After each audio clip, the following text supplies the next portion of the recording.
How the fuck's it going, everyone? Back today with another video.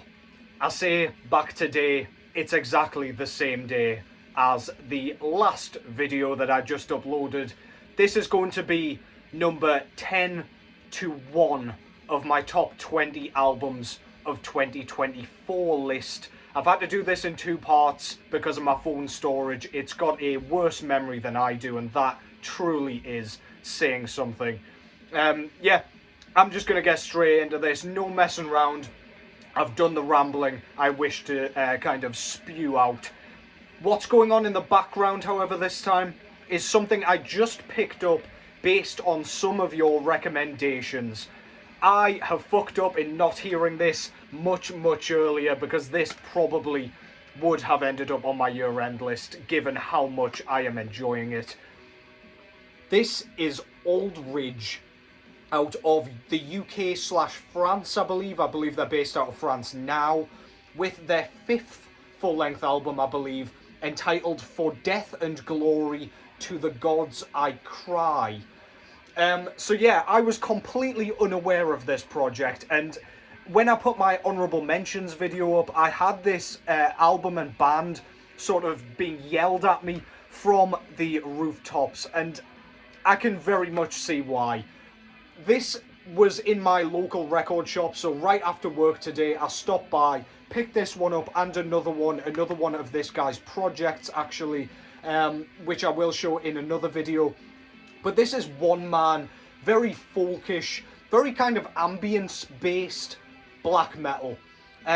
This is astonishingly kind of memorable, interesting, beautiful. It's raw, the kind of production, it sort of dots around in terms of like production quality throughout the album. I found it sounds like each track was recorded at a different time point, but man, this has ripped my soul apart. It is absolutely brilliant. It's blown my socks and my tits off, man. The drumming on here particularly is absolutely blistering. I don't know if it's a real drummer, however, there are some really neat kind of additional percussion elements going on in this one where I don't think it's quite a cowbell, but there's something going on there where there's an extra bit of like kind of that twinkly sound that a ride bell would provide.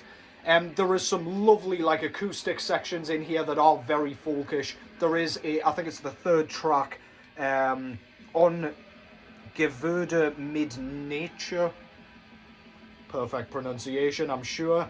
But yeah, that's just like a really, I don't know, like foot-stomping folk track. It kind of feels almost like bluegrassy and that kind of thing, but I digress. I don't know what I'm talking about. This thing is absolutely stunning, and I wish I had heard it sooner. That's Auld with the For Death and Glory to the Gods I Cry. At some point that will get into my head, but alas, I've not long discovered it, so it's still fresh to me. Let's get on with this thing. At number 10, I have gone with this one. So speaking of raw black metal, this is Nimer out of Germany with their debut full-length album entitled Der Böse Geist, or something to that effect. So, this is one of those albums where I'll describe it to you and you might struggle to understand why I've enjoyed it so much, because I'm going to give you all the black metal tropes. It's cold, it's raw, it's lo-fi, it's riffy, it's got that stunning kind of layer of melody, it's got the kind of screamed vocals, it's got blast beats. It's just hard to describe without just saying. The songwriting here and the track arrangements are stellar. Like, absolutely phenomenal. Black metal like this is my kind of wheelhouse, where it's like, it's got plenty of melody, but it doesn't lose any of its harshness, or its like, I guess, malevolence. And this just does it absolutely perfectly. I got into this band through their 2 demos, which I also have on a compilation that I'm not sure I actually showed at any point. I'll have to get that one out at some point. But yeah, they just dropped this along with the vinyl. I was like, I'm picking that up. I think it was Mattock's Deep Shadows kind of alerted me to this dropping. This came out through Vendetta Records, and yeah, if any of that kind of, if this style of black metal suits you, or it sounds like it suits you, it will suit you for sure. That's Nimer with De Böse Geist, or Geist, or I don't know. Absolutely fantastic stuff. Completely mispronounced, of course, as is standard over here. You'd be disappointed if I suddenly got some sort of like German twang. At number 9, I've gone with something completely different. Again, the next 2 records are not metal at all, not in any facet. This is Amigo the Devil with his 3rd full-length album entitled Yours Until the War Is Over. This was released through Liars Club Records, which I believe is Amigo the Devil's own label. This is a Floridian kind of one-man project. It's kind of murder folk mixed with kind of country, but that doesn't tell you what you're in for here. There is so much going on that it's hard to even kind of comprehend. This is really emotive, really sad at times, very thought-provoking, very funny, very kind of tongue-in-cheek and dark humorous at times. The lyrics are hilarious. There are some amazing kind of punchlines and things and little quips that are thrown in that you might not catch the first time, and then you'll catch them the next. We've got banjos, we've got acoustic guitars, we've got a whole host of different weird instruments that, yeah, again, you won't pick up the first time listening. There is a track on here about some parents that have lost a child recently and how they're feeling and coping after the tragedy and heartache. There is a track here about a ketamine trip where he thinks his wife's been murdered. That guy who murders his wife kills himself, goes to heaven, and, well, Amigo assumes hell, so he chases him to hell and heaven to try and find him and kill him all over again. It's so much fun. There's a track on here about him drinking in a bar. He gets bored and basically goes and robs a petrol station. Again, sounds ridiculous, but we've got so many of these wonderful tracks that are just so much fun, so unique, and this is Amigo the Devil's best work to date, in my opinion. Honestly, that sounds like complete hyperbole, because I loved the debut especially, but this is everything I love about this artist. He is astonishing at what he does, his songwriting capabilities, his just instrumental talents in general, all come together here, and I just worship this thing, man. Yours Until the War Is Over. At number 9, Amigo the Devil out of Florida. Again, if you want a palate cleanser, that is a great one to sink your fangs into. At number 8, I've gone with a dream pop artist out of Canada this time. So you will be familiar with the name because I've mentioned her a ton of times before. This is Ghostly Kisses with her 2nd full-length album entitled Dark Room. So this one, unlike the debut Heaven Wait, took me a little bit longer to get into, mainly because of like some of the click tracks and the almost like hip-hop sort of beats that are going on in the background. They're very, I don't know, programmed, I guess. There's not a human like playing the drums or anything like that. But man, the songwriting again, there is an intense feeling of like, again, a dreamlike state. It's transcendental, it's ethereal, it's beautiful, it's catchy despite it being slow and like serene for the entire thing.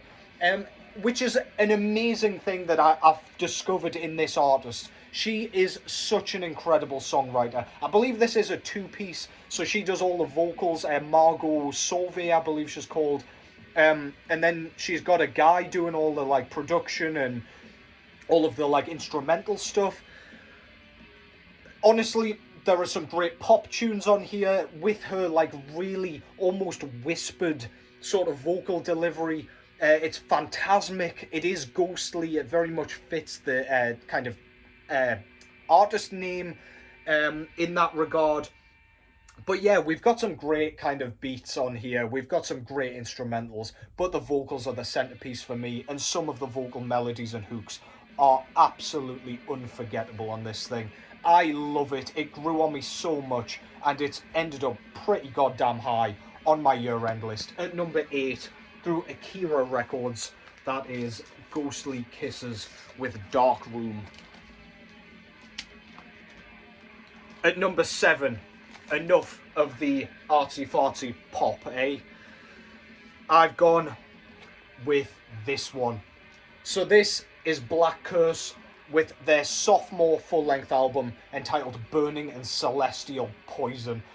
And if that doesn't sum up this record, I don't know what will. This is absolutely devastating black death metal. It doesn't quite reach kind of war metal territories, if you ask me, but it's pretty damn close. It's that kind of brooding, devastating, unforgiving sort of sound that you would expect from such a style. We've got some amazing drumming on here. Again, I always talk about the ride cymbal work, but again, it's a centerpiece to the drum performance on this one. Lots of blasts, some very neat like beat downs, like mid-paced stomps, which are just great. They break up the chaos perfectly. The vocals, Eli Wendler out of Spectral Voice does vocals on this one, and guitars, I believe. And yeah, they're his like signature howled kind of screeches and wretches, and they are really disgusting on this thing. He sounds like a man possessed by something completely non-understood by humanity. And that, to be honest, is what keeps me coming back to this band. This one only has a few tracks on it. I think there's only 4 tracks on this thing, or 5. But yeah, that allows them to build it, allows them to build suspense. It allows them to do a few little kind of sort of mellower passages in between, just to break up the sort of cataclysm, if you will. The Armageddon kind of has a nice little bit of paradise in between, just before you're tossed right back into the seething maelstrom of hellfire. This is a great record. Hasn't disappointed me. I was a bit worried, a bit like Spectral Voice, that this one wouldn't live up to the debut Endless Wound, but this is absolutely phenomenal. Black Curse, Burning in Celestial Poison. I think that was Sepulchral Voice Records that put that one out. Next up, at number 6, this one will end up on a lot of people's lists, I imagine. This is Arle's out of the USA with their 4th full-length album entitled House of the Black Geminus. So, if you know this band, you pretty much know what you're in for, as long as you're not expecting the kind of dark synth, dark ambient sort of stuff that was on the debut. This is nightmarish black metal, done in a way that is so unique to this band. This, as I always say, I have never had sleep paralysis and never wish to. However, if I could imagine what that would sound like in oral form, this is something pretty close to that. This is something that will haunt your dreams after you hear it. It is a really immersive, immense, suspenseful, harsh black metal assault. However, we've got some interesting industrial elements on this one as well, in a similar way to Concrete Winds, with a few electronic sort of, I don't know, like passages and like elements that are just being added in, just to kind of create a bit of atmosphere there. And that atmosphere is going to make you piss your jeans, man. It is terrifying stuff. The vocals are horrifying screeches and shrieks, but they sound so unique. Really, I think the guy's called Naz Alchemeth, if I've not completely made that up and messed up, kind of gotten mixed up between bands. But yeah, the guitar tone here, it's got a bit of a dissonant sort of feel to it. The melodies are created by that sound, and my god, man, you'll be trembling in your goddamn boots after you hear this thing. That's Arle's at number 6, with House of the Black Geminus, out through Debamu and Morty Productions. Get a load of that if you want some nightmare fuel. top 5 now, and I've gone with another non-metal artist. This time I've gone with Chelsea Wolfe, with her 7th, I think, full-length album entitled She Reaches Out to She Reaches Out to She. When I first saw that written down, I thought they must have made a mistake there, that must be a typo, but actually no, that's exactly what they were going for. For those of you that don't know, Chelsea Wolfe is a sort of solo singer-songwriter, I guess, inherently. However, that doesn't tell you at all what style she is, because every single album she does something slightly different. So her last album was very dreamlike, sort of gothic, I don't know, gothic folk, I guess you would call it. She's had like a doom metal record. The album Hiss Spun had tons of different elements going on. This one has a bit of an industrial feel to it again. There's a bit of a theme going on here. There are lots of really cool like drum beats on this one where it's like, it's almost punky at times, but it really has that industrial feel. Her voice is stunning. She sounds like a spectre or a ghost or something.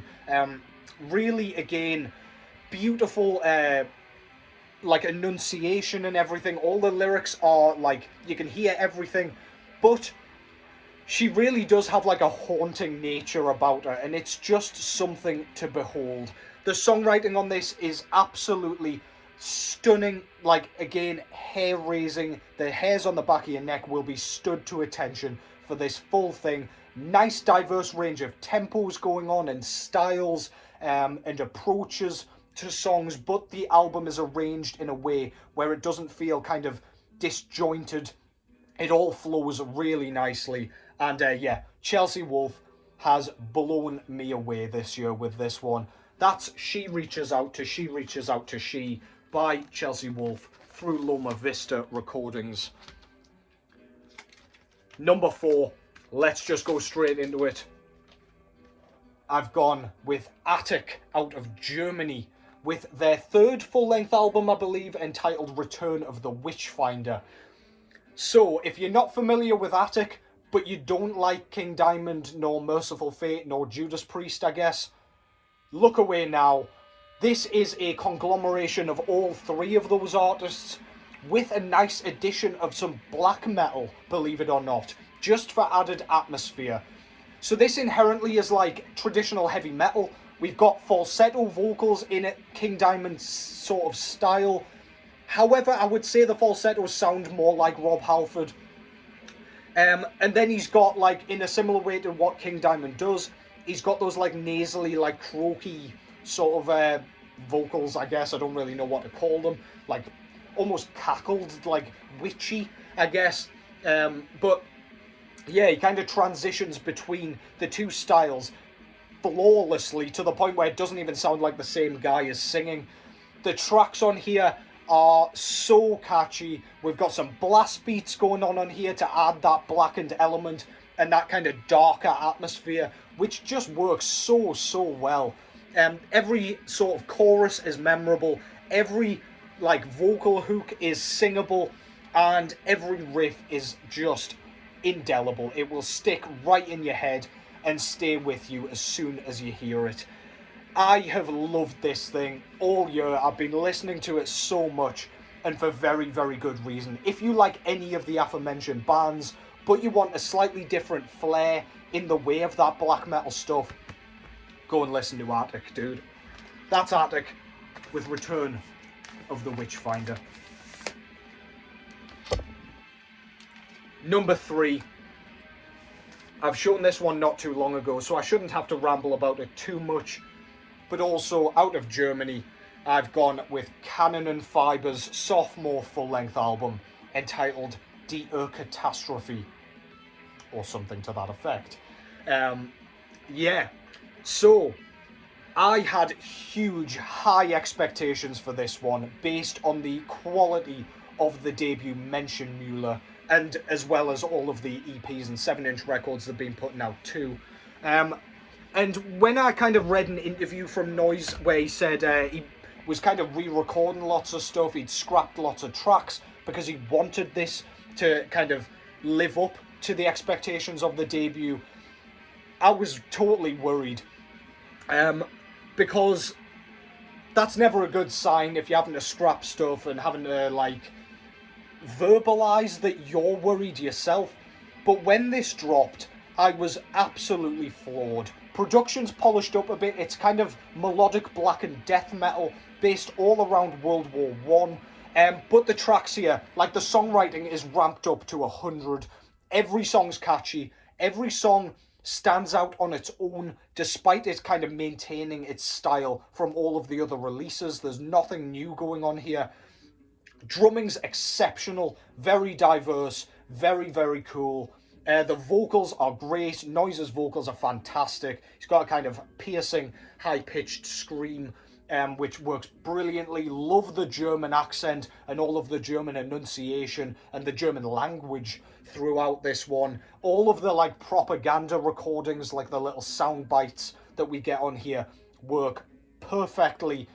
This is an absolute magnum opus of blackened death metal. But yeah, it doesn't go anywhere near like war metal or anything. It's like, if you like 1914, perhaps a lazy comparison, but it's that sort of style. There's plenty of beauty behind the carnage. Kanonenfieber with Die Catastrophe.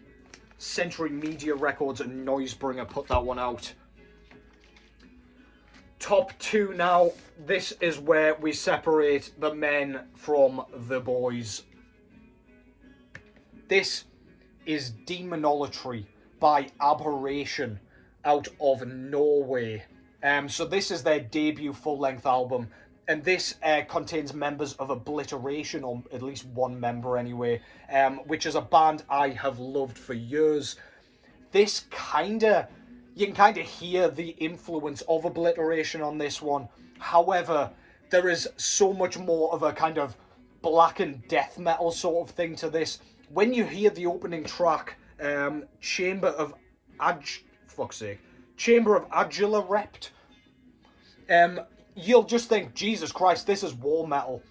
And I can totally understand that. It very much does open like that, with the blast beats, the wall of noise with all the rhythms and everything. But then it does settle a little bit. A bit like sediment in water. It will just kind of settle and simmer. And then you start to just realise this is a really riffy, kind of dark death metal assault. The drumming really does sound like it's had no polishing whatsoever. They just got this guy in a garage and just got him to play. And it sounds so, so wonderful. The riffs are phenomenal. It's very much in Obliteration style, where a melodic riff will come out of nowhere, the tempos will transition, and you will just be sent straight to hell. This is like the soundtrack to the Netherworld, and I absolutely love it.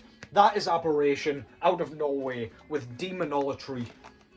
What a start to their career, man. I can't wait to see what they do next already. And that only leaves one album, and you probably won't be too surprised. Bit of foreshadowing on the hoodie throughout these videos. I've gone with Arle's Eiger. So I believe this is their 6th full-length album. And this is the first one after the Melmoth trilogy kind of came to a close, which was a literary sort of theme. This one is based entirely around the Eiger climbing disaster of 1936, where 5 climbers died trying to ascend the North Face. This up here, in fact, this entire piece is a painting of a very, very famous photo from the disaster, where we've got a rescuer going to retrieve a hanging dead body from the side of the mountain. This band's based out of Switzerland, female vocals, but you couldn't really tell because her voice is just like a piercing sort of screech, shrill that just sounds like wind howling through trees, to be honest. It sounds so cool. It's atmospheric black metal inherently, but this is a longer assault. This is over 50 minutes in length. We've got some really nice, serene, atmospheric passages that just transport you to the snow. Getting frostbite, your bones are going numb, you're being chilled to your core, and you are about to die on the side of a rocky cliff. It's just bleakness personified. The drum performance is perhaps the best of the year for me. It is astounding how fast this guy is able to play, but he can still do these kind of ride cymbal accentuations. It's like moving accents at an unimaginable speed. It's just incredible. The blast beats are rapid. The fills and everything are so complex that, like, upon hearing it, you couldn't even comprehend how he's doing that. It sounds like he's got about 8 limbs, all with drumsticks, and about 4 legs. Yeah, the riff writing is astonishing. I love the lead sort of guitar tone. It's just auras. It sounds like nothing else. This band very much has its own sound and style, and this is a band that has just continued to floor me with every single thing they have done. If that doesn't sound good to you, then I don't know what else to tell you. That is Arle with Eiger, and I really hope they continue with the, like, real life tragedies for their themes, because I love that kind of stuff. I much prefer that to kind of fictional, I don't know, like novel based themes. But yeah, Eiger has crushed me. That was out of Debimu and Morty Productions, by the way, and Demonolatry was from Invictus Productions. And that concludes that. That's another year of astounding music, fantastic, fantastic records, great bands crawling out of the woodwork that I've never heard before. And yeah, I just want to thank you all for the support throughout this year. I will be back before the end of the year, but this just seems like the grand video just to wrap everything up. So yeah, the support has been immense and immensely appreciated. You guys are awesome. Yeah, not a lot more to say on the matter. Take care as always. Hope you've enjoyed that. Drop your thoughts in the comment box below. And as always, I will catch yous in the next one.